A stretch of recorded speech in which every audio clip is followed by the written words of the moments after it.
안녕하세요. BTX입니다. 오늘은 요한복음 20장을 살펴보겠습니다. 안식 후 첫날 아직 어두운 아침에 막달라 마리아가 예수님의 무덤을 막았던 돌이 옮겨진 것을 보았습니다. 마리아는 예수님이 죽으신 뒤 사흘 만에 부활하실 것이라는 말씀은 전혀 기억하지 못하고 있었습니다. 마리아는 빈 무덤을 보자 누군가 예수님의 시체를 훔쳐갔다고 생각했습니다. 이처럼 우리도 마리아처럼 상황을 말씀으로 해석하지 않고 우리의 경험과 지식으로 해석하곤 합니다. 언제나 먼저 말씀으로 삶을 해석할 수 있었으면 좋겠습니다. 막달라 마리아는 이 사실을 베드로와 요한에게 알렸고 이들은 예수님의 무덤으로 달려갔습니다. 이들은 시신을 묶었던 삼배와 머리를 쌌던 수건이 쌌던 자리에 개켜있는 것을 목격하였습니다. 요한은 빈 무덤의 증거를 보고 예수님의 시체가 사라졌다는 마리아의 말을 믿은 것일까요? 아니면 예수님의 부활을 믿게 되었을까요? 제자들이 아직 예수님이 부활하셔야 한다는 성경 말씀을 깨닫지 못했다는 기록을 보면 요한조차도 아직 부활을 깨닫지 못했다고 보는 것이 맞지 않을까 합니다.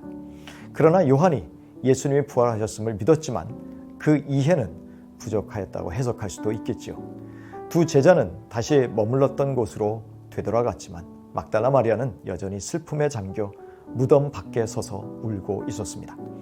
거기서 그는 흰 옷을 입은 천사들을 보았고 천사들은 왜 우느냐고 마리아에게 물었습니다. 마리아는 그들이 천사인 줄 모르고 누군가 예수님의 시체를 가져가서 어디 두었는지 모른다고 말합니다. 그렇게 말하고 뒤로 돌아섰을 때 예수님은 마리아에게 왜 우는지 누구를 찾고 있는지 질문하셨습니다. 마리아는 질문하는 사람이 동산직이라고 생각했고 그에게 예수님의 시체를 어디다 치웠다면 알려달라고 말합니다. 마리아는 예수님의 장례를 제대로 치르고 싶어 했습니다. 예수님은 아마도 그 마음과 눈물을 귀하게 보신 것일까요? 예수님은 마리아를 부르셨고 예수님을 알아본 마리아는 너무 기뻐서 죽은 시체가 아닌 살아계신 선생님을 꽉 붙잡았습니다. 예수님은 마리아에게 당신에게 손을 대지 말라고 하시면서 아버지 하나님께로 승천하실 것이라고 하십니다. 그리고 이 사실을 당신의 형제들에게 알리라고 하십니다. 예수님은 당신을 팽개치고 도망간 비겁한 제자들을 여전히 내 형제들이라고 부르셨습니다. 예수님은 부끄러운 제자들을 여전히 하나님의 가족으로 인정하셨고 하나님을 아버지라고 부를 수 있는 특권을 빼앗지 않으셨습니다. 마리아는 부활하신 주님을 목격하였기에 제자들에게 이 놀라운 사실을 증언하였습니다. 얼마 후 여전히 두려움 속에서 문을 단단히 닫아 걸고 있었던 제자들에게 부활하신 예수님은 찾아오셔서 평강을 선포하셨습니다. 그리고 예수님은 제자들에게 두 손과 옆구리를 보여주시니 제자들은 주님을 보고 빼앗기지 않는 기쁨을 경험하게 되었습니다. 비록 지금 이들은 불안과 두려움 속에 있었지만 예수님은 제자들에게 평화를 기원하셨습니다. 그리고 숨어있는 나약하고 겁 많은 제자들을 세상으로 파송하십니다. 파송을 위해서 제자들은 성령을 받아야 했습니다. 제자들에게 임하신 성령은 제일 먼저 죄를 해결하는 사역으로 이들을 이끄실 것이었습니다. 그리하여 전파되는 복음을 받아들이는 자는 죄를 용서받지만 거절하는 자는 죄가 그대로 있게 하실 것이었습니다. 한편 예수님을 직접 보지 못해서 예수님의 부활을 의심했던 도마에게 예수님은 8일 뒤에 나타나셨습니다. 예수님은 도마에게 못자국 난 손과 창자국 난 옆구리를 보여주셨습니다. 그리고는 직접 보고 믿는 자보다 보지 못하고 듣고 믿는 자가 복되다고 말씀하셨습니다.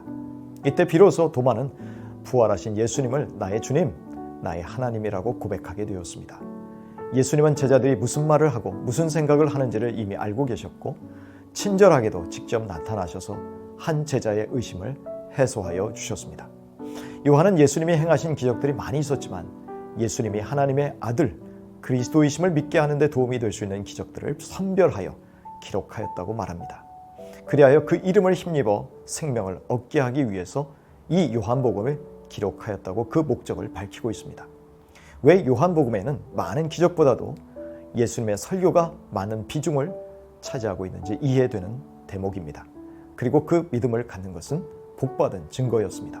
요한은 부활 사건을 기록하면서 부활 사건을 증명하는 그것도 중요하지만 파송된 제자들이 감당해야 될 부활의 증인으로서의 삶을 더 강조하고 있습니다.